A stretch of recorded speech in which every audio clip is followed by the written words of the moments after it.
नहमदुहु व नुसल्ली अला रसूलिहिल करीम अम्मा बाद फ़अऊज़ु बिल्लाहि मिनश शैतानिर रजीम बिस्मिल्लाहिर रहमानिर रहीम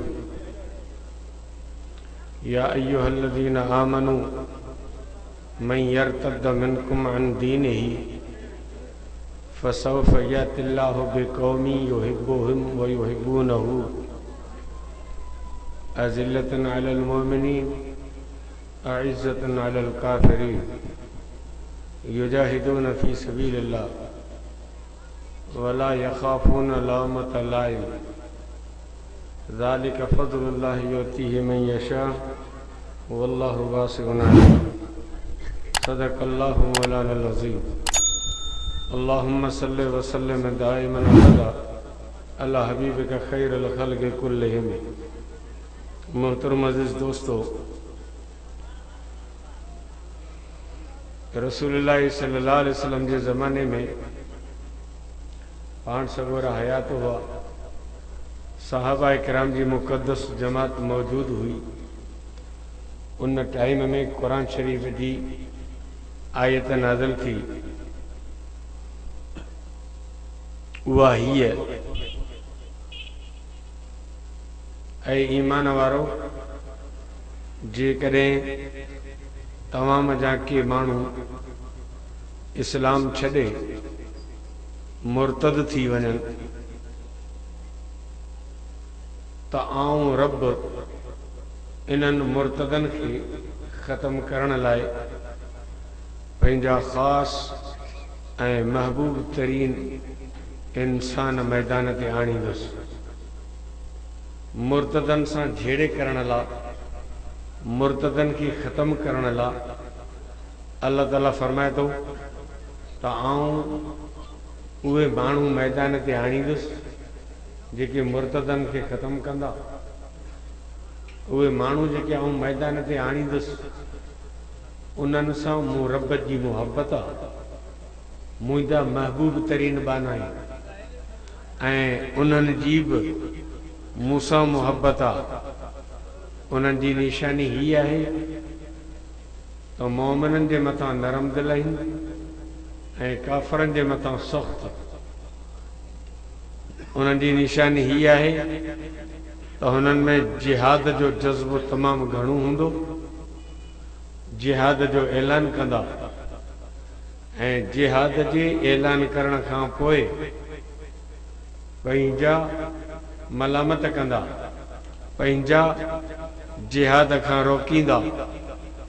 पर उहे जिहाद वारे नारे ते एॾा त मज़बूत हूंदा जो कंहिं ताने ॾियण वारे जे ताने ऐं मलामत करण वारे जी मलामत जी परवाह न कंदा, एसि ताईं जो फितननि जो दरवाज़ो वञी बंदि थिए।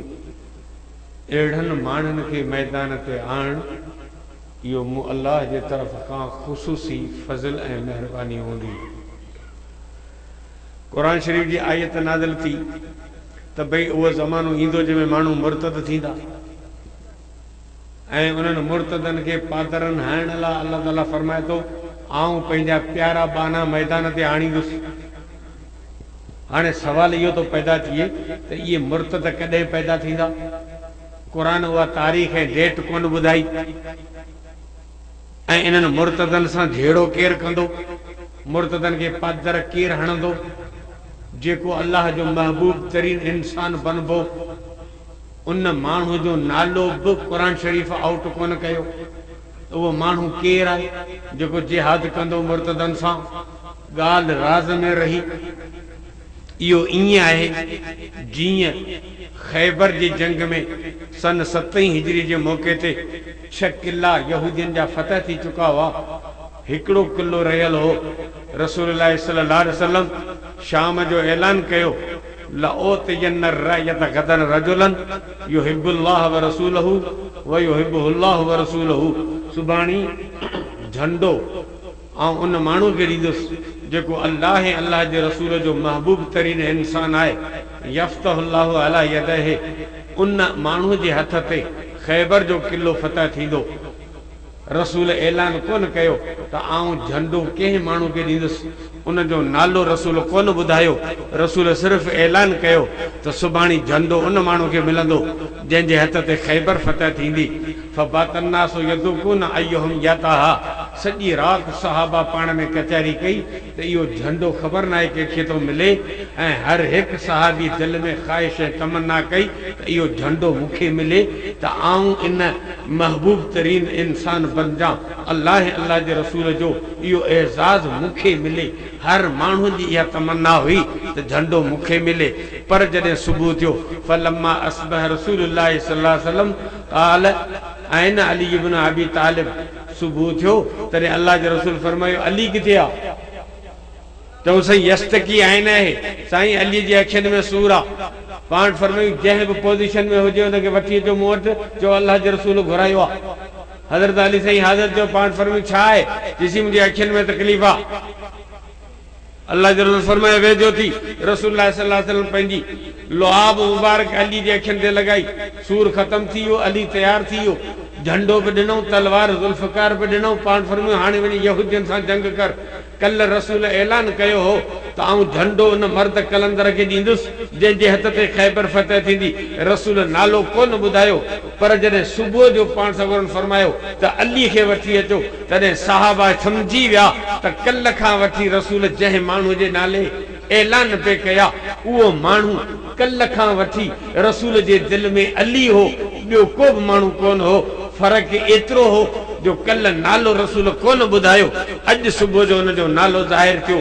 इन ही अंदाज़ में क़ुरान जी आयत नाज़िल थी त उहो दौर ईंदो जो मुर्तद पैदा थींदा।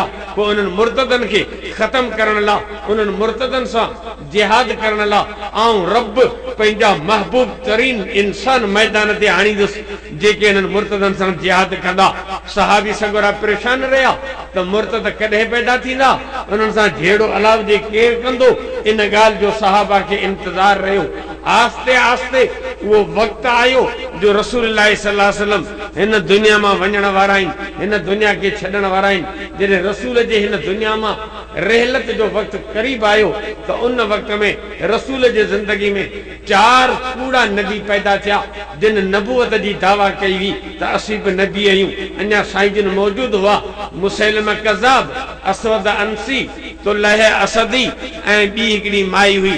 ये 4 माण्हू हुआ जिन नबूवत जी दावा कई हुई। रसूलुल्लाह सल्लल्लाहु अलैहि वसल्लम के मुसैलमा कज़ाब खत लिखियो जुरत करे।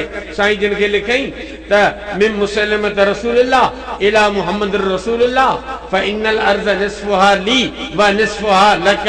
खत लिखे पियो मुसैलमा आऊं बि अल्लाह जो रसूल आहियां ऐं खत वञे पियो मुहम्मद ना तू बि अल्लाह जो रसूल आहीं, आऊं बि रसूल आहियां, तू बि रसूल आहीं।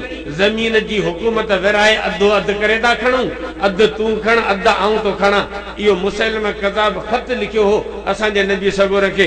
पाण सगोरन उन जे जवाब में वरी खत लिखाए मोकिलियो मिन मुहम्मद रसूलुल्लाह इला मुसैलमत कज़ाब फ इन्नल अर्ज़ लिल्लाह यूरिसा मिन यशा मिन इबादि। ही खत वञे पियो मुहम्मद मुस्तफ़ा जे तरफ़ खां जेको अल्लाह जो रसूल आहे। खत वञे पियो मुसैलमा ॾांहुं जेको कूड़ो आहे, ऐं सचो नबी आहियां, तूं कूड़ो नबी आहीं। ज़मीन न का तुंहिंजी आहे न का मुंहिंजी आहे, ज़मीन जो वारस रब जी ज़ात आहे ऐं जंहिंखे रब वणे त ज़मीन जो वारस बनाए। हिन वक़्तु रूए ज़मीन ते रहमतुल आलमीन जी नबूवत ऐं शरीयत ऐं हुकूमत आहे। तुंहिंजो हिन में अचे न को वञे, तूं भाईवार नथो थी सघे। कुरान में ऐलान करे छॾियो अल्लाह इन्नल अर्ज़ लिल्लाह यूरिसा मन यशा मिन इबादि। ज़मीन जो वारस केरु आहे? अल्लाह। पोइ तुंहिंजे गाॾी ते छा लिखियो पियो आहे? तुंहिंजे गाॾी जे पुठियां लिखियो पियो आहे न, हा शीशे ते हिकिड़े पासे कुरान में पासे ही ज़मीन जो वारस अल्लाह आहे। रसूलुल्लाह सल्लल्लाहु अलैहि वसल्लम हज़रत मुआज़ बिन जबल के घुरायो। पाण फरमायो ये फौज वठ वञ असवद अंसी सां जिहाद कर। रसूल जे हुक्म सां हज़रत मुआज़ बिन जबल रज़ी अल्लाह तआला अन्हु फौज वठी असवद अंसी सां जिहाद ते रवानो थी वियो। पाण सगोरन हज़रत उसामा के घुरायो। पाण फरमायो ही 700 सहाबा जी जमात वठ वञ शाम मुल्क जिहाद ते। हज़रत उसामा फौज वठी मदीने खां ॿाहिरि निकितो आहे।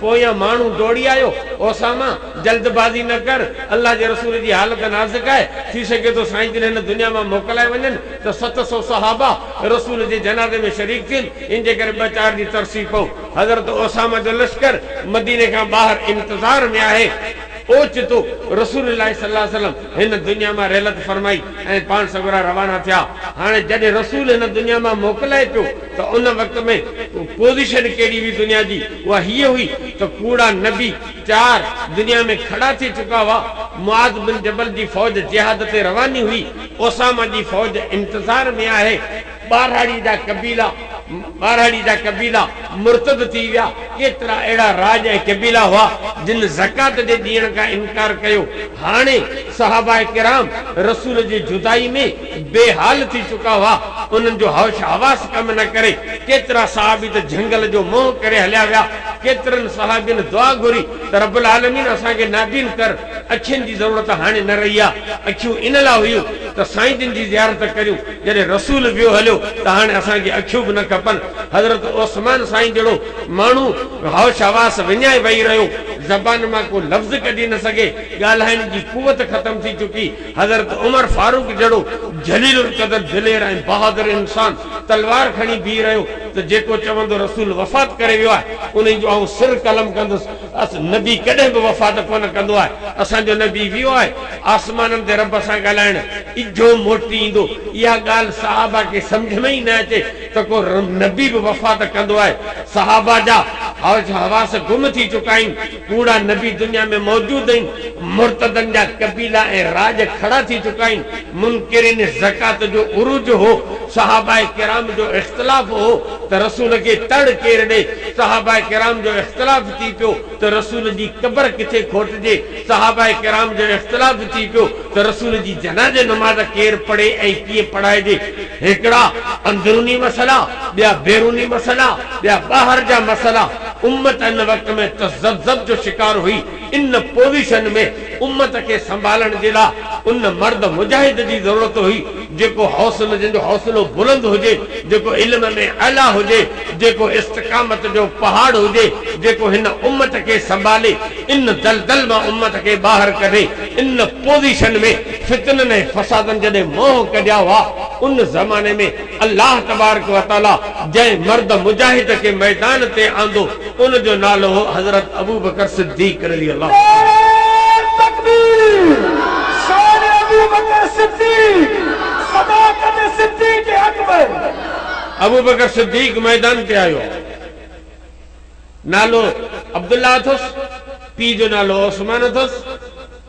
चवंदा अबू बकर अथस अरबी में इनके कुनियत चइबो आहे ॼट कोन सम्झंदा त कुनियत कहिड़ी भला लक़ब सिद्दीक है लक़ब अतीक है कुनियत अबू बकर है नालो अब्दुल्ला है पी जो नालो उस्मान अथस मां जो नालो सलमा अथस 3 शादियूं कई है अस्मा हबीबा कतीला 3 पुट अथस अब्दुर्रहमान अब्दुल्ला मोहम्मद 3 न्याणियूं अथस अस्मा आयशा उम्मे कुलसूम 1,24,000 सहाबा में सिर्फ अबू बकर सिद्दीक वो वाहिद एक इंसान है जेको पान भी सहाबी है संदस पी भी सहाबी है संदस मां सलमा सहाबी है संदस 3 घर वारियूं सहाबी आहिनि संदस 3 पुट सहाबी आहिनि संदस 3 न्याणियूं सहाबी आहिनि 1,24,000 सहाबा में इहो एजाज़ जेकॾहिं हासिल आहे त सिद्दीक अकबर खे हासिल आहे ॿियो कंहिंखे हासिल करे इहो अबू बकर सिद्दीक मैदान ते आयो हाणे हिन उम्मत खे संभाले थो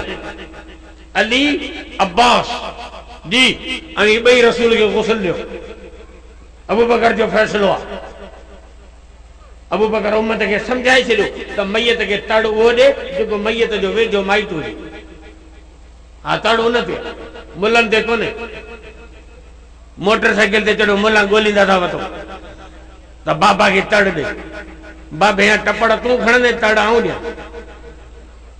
मोटरसाइकिल तो खयो जमीन जा 4 एकड़ तो खया पिढ़े जा 4 लाख बैंक में रखे हुआ तो खया मुल्लो वरी तड़ दे पिढ़ेगी तू न तो तुझो पुट हाँ मसलो शरीयत जो इहो आहे त तड़ लागू माइट ते आहे अली अब्बास तड़ दियो, मसलो हल थियो, जड़ो खत्म थियो। अबू बकर सिद्दीक़ ऐलान कयो, अल्लाह जे रसूल जी हदीस आ, पाण फरमायो नबी जिते वफ़ात कंदो आहे उते ई कब्र खोटबी आहे। छो त सहाबा किराम जो ख्याल हो त रसूल खे जन्नतुल बकी में दफन करियो त सभिनी मुसलमाननि जे मथां रहमत वसे। किन चयो त रसूल खे खणी हलो मके शरीफ आबाई कब्रिस्तान में दफन करियो, किन चयो त रसूल खे खणी हलो शाम मुल्क ॿियनि नबियुनि सां गॾु दफन करियो। हज़रत अबू बकर सिद्दीक़ फरमायो त नबी खे हेॾे होॾे न खणी हलबो, जिते वफ़ात कई आहे उते ई दफन थींदो। रसूल जी चारपाई जिते रखियल हुई उते ई कब्र खोटी वई आहे, उते ई साईं खे दफन कयो वियो। ऐं इहो अम्मा आयशा जो हुजरो हो जंहिंखे दुनिया अॼु गुंबद खज़रा जे नाले सां यादि करे थी। इन में साईं जी कब्र अंबर खोटी वई, जहिड़ो ख़त्म थी वियो। हज़रत अबू बकर सिद्दीक़ मसलो हल कयो त नबी जे जनाज़े में इमाम कोन बीहंदो आहे, छो त जिते नबी मौजूद हुजे उते इमाम पाण नबी हूंदो आहे। इन जे करे बग़ैर इमाम जे 10 ॼणा हुजरे में बीहंदा वञो ऐं रसूल जी जनाज़े नमाज़ पढ़ंदा वञो। रसूल जी जनाज़े नमाज़ मञा इन अल्लाह व मलाइकतो युसल्लून अलन नबी जी आयत ऐं दुरूद इब्राहिमी रखियो वियो। अल्लाहुम्मा फ़िल हय्यिना व मय्यितना वारी दुआ कैंसिल कई वई। छाजे करे त अल्लाहुम्मा फ़िल हय्यिना व मय्यितना इहा दुआ मग़फ़िरत आहे। इन जो मतिलबु ही आहे त जेके ज़िंदा आहिनि उहे अल्लाह साईं खे अर्ज़ पिया कनि त रब हीअ असांजो मय्यत पियो अचे, इनखे तूं माफ़ कॼी। मय्यत हुजे रसूल जे ज़ात जो, उन लाइ दुआ घुरनि उम्मती त अल्लाह साईं हिन खे माफ़ कॼी। इहा दुआ कंहिं बि लिहाज़ सां मुनासिब कान हुई। इन जे करे इहो त हक़ नबी खे आहे त नबी पंहिंजे उम्मत लाइ दुआ मग़फ़िरत घुरे। उम्मत खे कहिड़ो हक़ आहे जो नबी लाइ मग़फ़िरत जी दुआ घुरे। 10 ॼणा ईंदा विया, जनाज़ो पढ़ंदा विया, फारिग थींदा विया। सभिनी मुहाजिरनि सभिनी अंसारनि रसूल जो जनाज़ो पढ़ियो।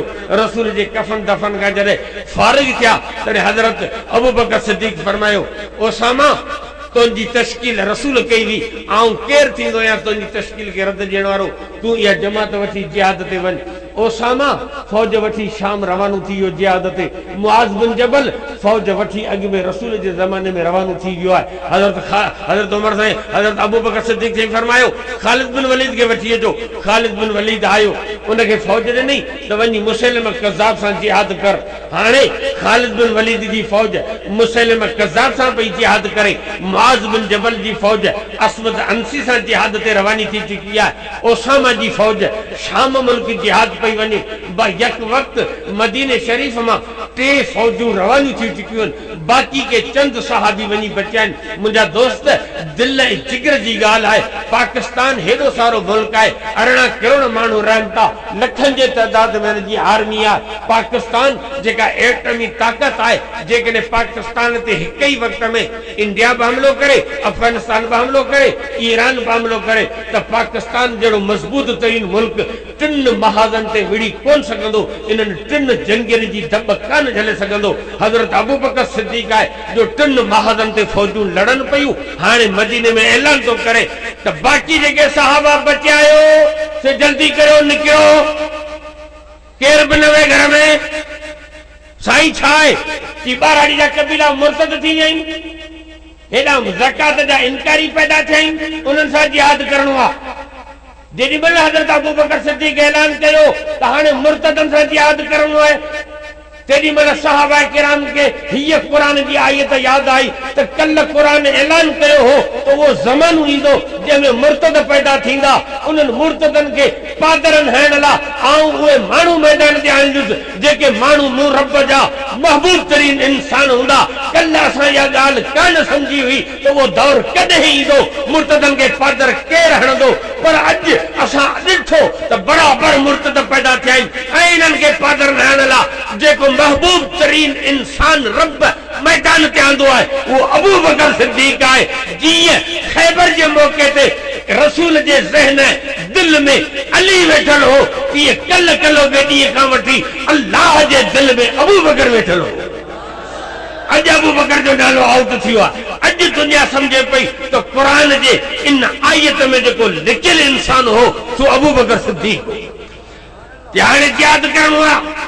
साहबा किराम पाण में मीटिंग कई।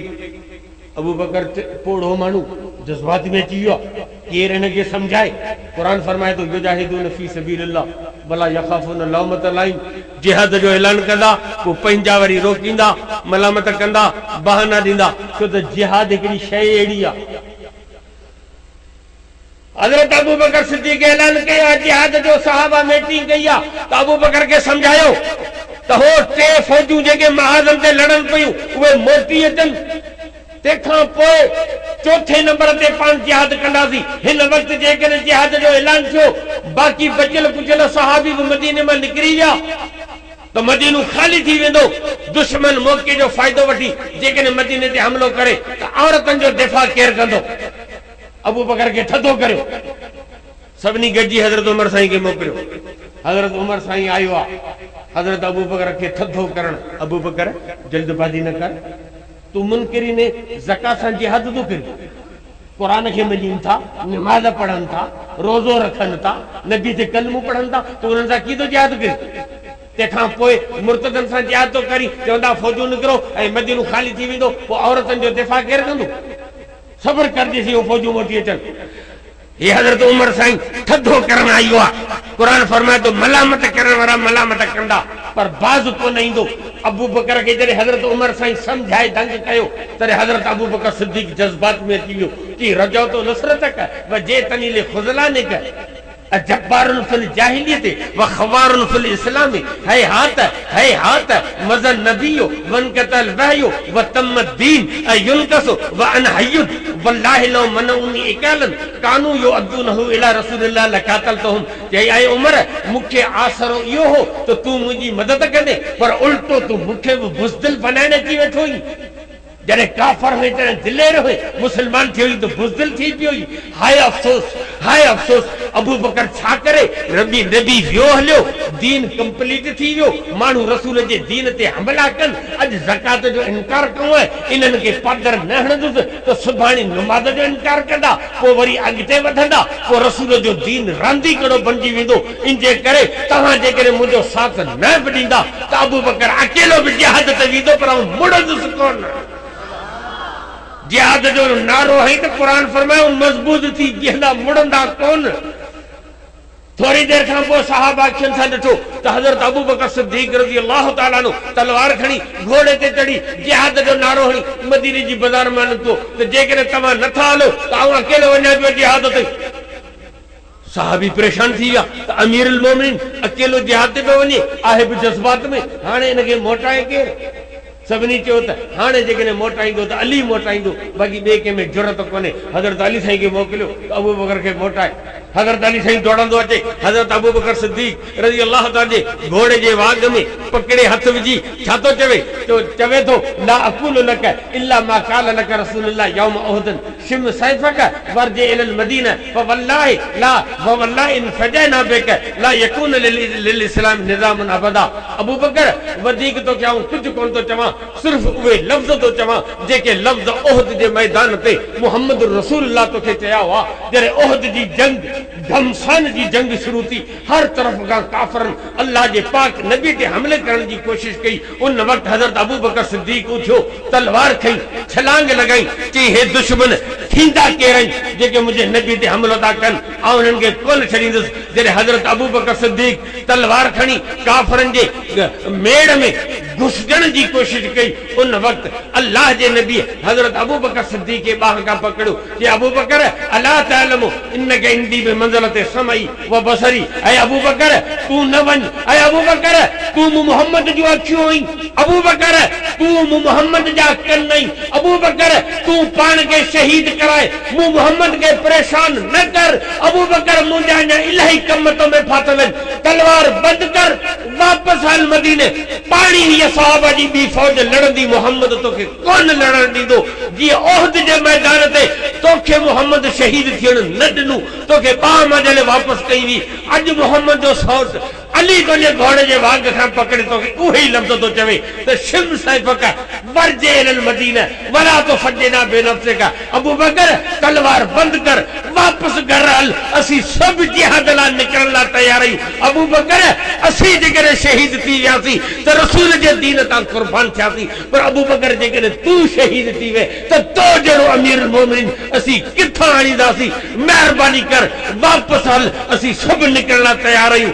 अबू बकर बकर जे इन जज्बे खां पोइ सब सहाबा निकता, मुर्तदन सां जिहाद थियो, मुनकिरीन ज़का सां जिहाद थियो, असवद अंसी मारजी वियो, हजरत मुआज़ बिन जबल कामयाब मोटियो, मुसैलिमा कज़्ज़ाब मारजी वियो, खालिद बिन वलीद जी फौज कामयाब थी मोटी, सहाबा जूं फौजूं कामयाब थी मोटियूं, पूरनि नबियनि जो बिज कढी छॾई, मुर्तदन जा लाह निकिरी विया हलिया, मुनकिरीन ज़कात जूं पाड़ूं पटे छॾई। मुंहिंजा दोस्त जिहाद जे ज़रिए सां फितननि ऐं फसादनि जा दरवाज़ा बंद करे, बिलडोज़र घुमाए, मुल्क मैदान ऐं क्लियर करे, खिलाफत वारी पकी पकाई रोटी अबू बकर उमर जे झोली में विझी, हमेशा ला भाग करे विझी, मोहम्मद पाक सां गॾु रोज़े में वञी सुम्ही वियो।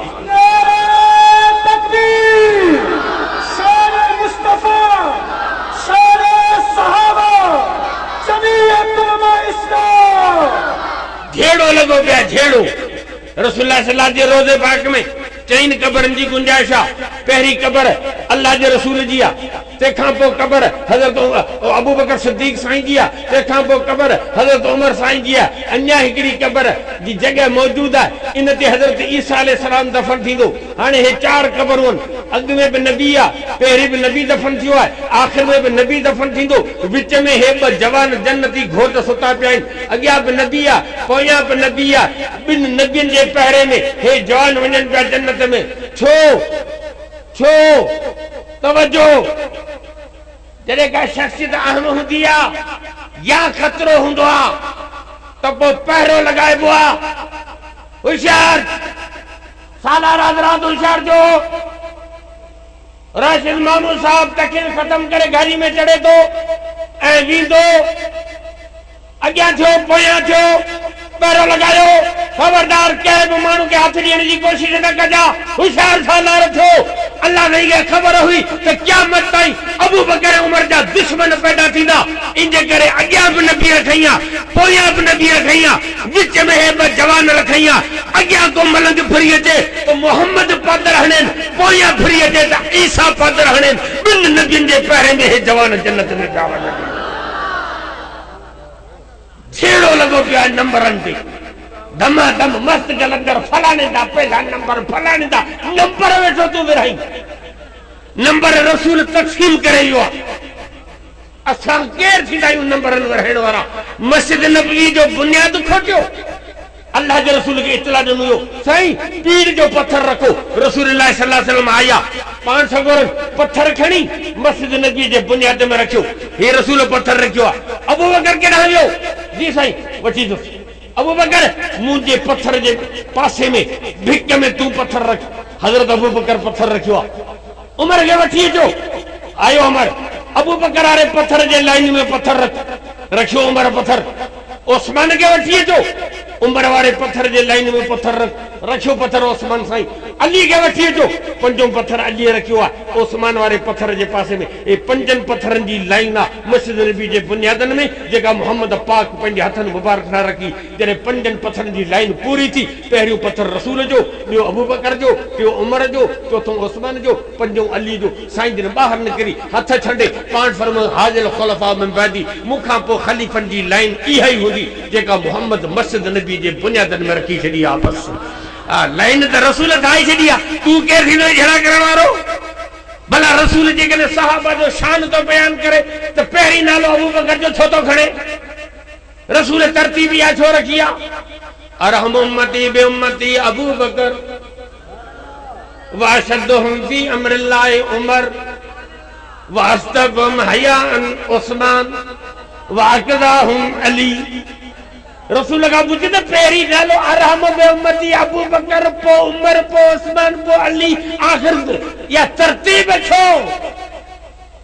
रहम अल्लाहु अबा बकर ज़वजनी इब्नतहु हमलनी इला दारिल हिजरा व आतक बिलाल मिन माले। अल्लाह अबू बकर ते रहम कर, जे कुआरी न्याणी जो मूंखे निकाह ॾिनो, कुल्ले ते खणी मूंखे गार ते पहुचाई, पंहिंजे पैसनि सां बिलाल खे ख़रीद करे आज़ाद कई। रहम अल्लाह उमर। नंबर 2 रहम अल्लाह उमर यकुल हज व इन कान मुर्रा। रहमल्लाह उस्मान तस्तगी मिनहुल मलाइक रहमल्लाह अलियन अल्लाह मादिरल हकम व हैसुदार। रसूल का पूछ तो तू लाइन में पहले नंबर ते अबू बकर जो नालो केर तो खड़े, तू चवे तो दमादम मस्त कलंदर अली दा पहला नंबर, आऊं चवा तो ना ना दमादम मस्त कलंदर सिद्दीक दा पहला नंबर। दमादम मस्त कलंदर सिद्दीक दा पहला नंबर। हजरत अली साईं जी हुकूमत जो ज़मानो कूफे जी जामे मस्जिद में हजरत अली साईं खुतबो पे मिंबर ते वेठो आ, हिकड़ो माण्हू मस्जिद में उथी बीठो आ। अबू अली हिकड़ो सवालन जो जवाब दे कि केड़ो कि कैफ कानल खिलाफत ले अबी बकर व अंत हय्युन, कि तू जेरो वेठो खिलाफत अबू बकर के मिली इयो छो मसलो समझाए। उन वक्त में अली के तकी करण की जरूरत कान हुई, खुल्लम खुल्ला अली साईं कूफे जे जामे मस्जिद में जो खुतबो दिनो सो मौजूद है। वो केड़ो तो मरे नबी सल्लल्लाहु अलैहि वसल्लम समानित अय्यामन बल वाहयो यंजुलो, मरे नबी सल्लल्लाहु अलैहि वसल्लम समानित अय्यामन वल बिलाल युअज़िनु व याती व यकुल या रसूलुल्लाह सल्लल्लाहु व यकुल रसूल मरु अबू बकर फलयुसल्लि बिन नास फसल्ला अबी बकर बिन नास समानित अय्यामन बल वाहयो यंजुलो फसकत रसूलुल्लाह ने सुकूतुल्लाह व सकतल मुस्लिमून ले सुकूत रसूलुल्लाह। तई रसूल बीमार हो 8 ॾींहं हजरत बिलाल अजान दीदो हो, अजान दई रसूल वटींदो हो तो या रसूलुल्लाह नमाज जो टाइम थी हुआ। अल्लाह जो रसूल फरमाइंदो हो अबू बकर के मुसल्ले ते बिहारियो ते नमाज पढ़ाए। रसूल जे मौजूदगी में 8 ॾींहं अबू बकर रसूल जे मुसल्ले ते रसूल जे हुक्म सां नमाज पढ़ाई। जिब्राइल आयो पे रसूल जिंदा हो, रब सां राब्तो कायम हो। जे यो फैसलो गलत हुजे हा तो रसूल के जिब्राइल रोके हा, कुरान लया जय फैसले पे रसूल राजी रहो, मुसलमान राजी रहा, जिब्राइल राजी रहो, रब खामोश रहो। तू केर थींदो बक बक करण वारो वही रहो। यो फैसलो मोहम्मद जो हो, यो फैसलो अली जो हो। फारूकी इस्लामी कैसेट न सिद्दीकी मदरसा शहदादपुर। जेड़ो लगो पियो मुंजा दोस्त रसूल ऐलान कयो हो अबू बकर जा एहसान आऊं न लाए सकियो या क़यामत जे रब लाही। 5000 फुट जी बुलंदी ते रसूल के खणी गारे सौर में अबू बकर पहुंचाए। हाजी असांजा पाकिस्तानी हाजी वेंदा आहिनि हज ते, पोइ वरी वेंदा आहिनि ज़ियारतूं करण जबल सौर ते। असांजा हाजी जबल सौर ते वेंदा आहिनि ज़ियारत करण, पोइ जबल सौर जे पहाड़ में बीठा हूंदा, पोइ हिकिड़ी अखि पूरी छॾींदा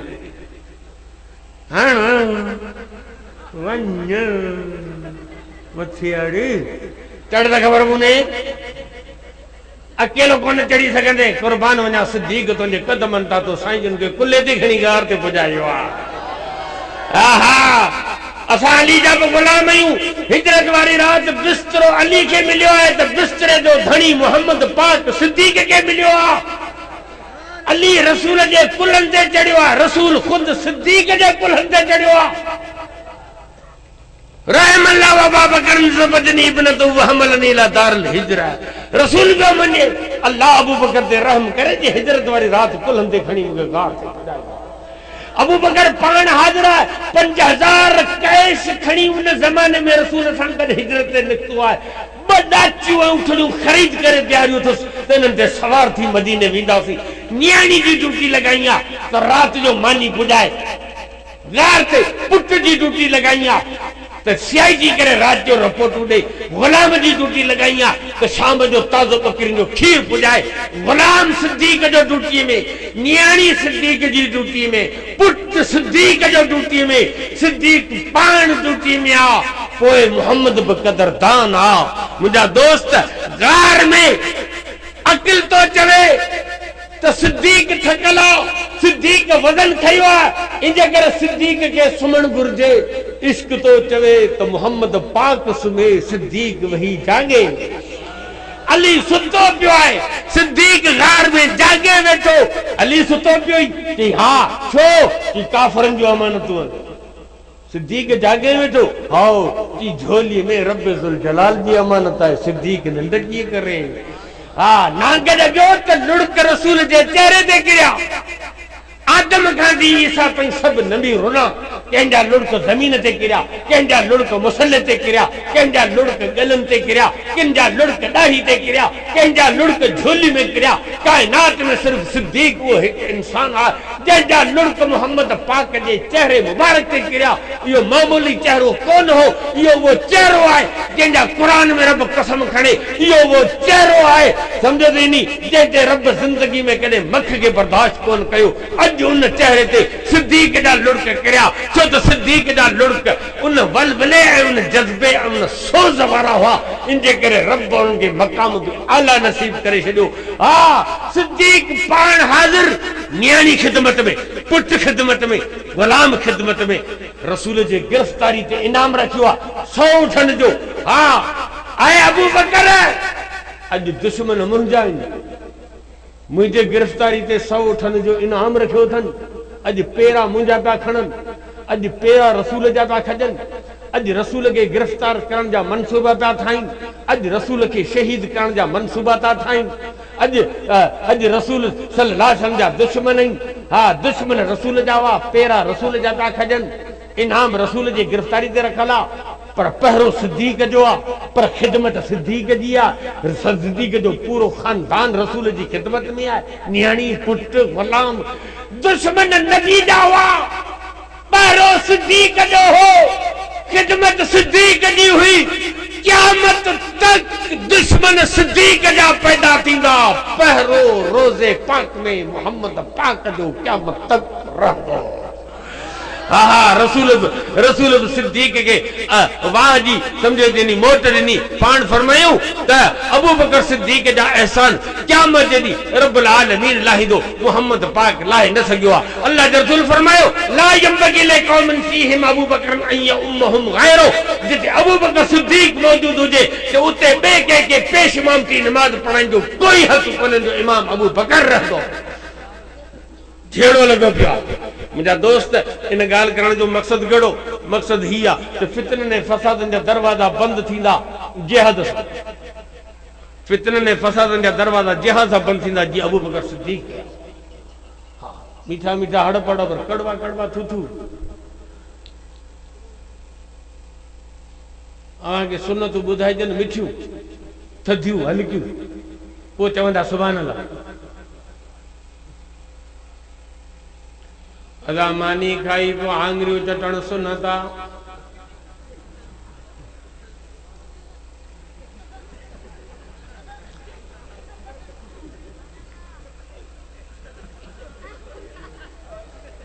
पंज ई आङरियूं कस्टर्ड में ॿोड़ियो हुयो, वात में वेठो विझे। आलिम सगोरा चवनि था इहा एॾी केॾी सुनत हल्की आहे, केॾी मज़ेदार सुनत आहे। हाँ, सदी सुनता तकलीफ का बकाने का।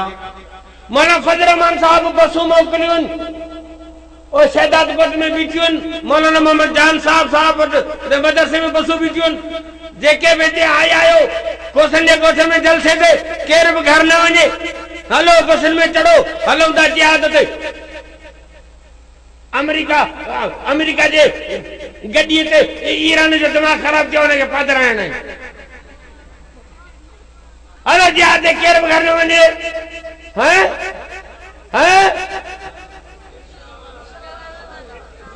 हे मुला माराईंदा। खबरदार, फितननि ऐं फसादनि जा दरवाज़ा जिहाद सां बंदि थींदा। ऐं अल्हम्दुलिल्लाह जिहाद ऐं मुजाहिदनि जी जमात, हीअ जमियत उलमा इस्लाम देवबंदी जमात आहे। हाँ, तव्हीं मत करो वञी उन्हनि खे तो मिठो पुटनि खे त तव्हीं वञी हलवा खाओ, तव्हीं मुअलनि जा ख़तमा ॾियो। असां कल्ह बि मुआसी, अॼु बि मरूं पिया।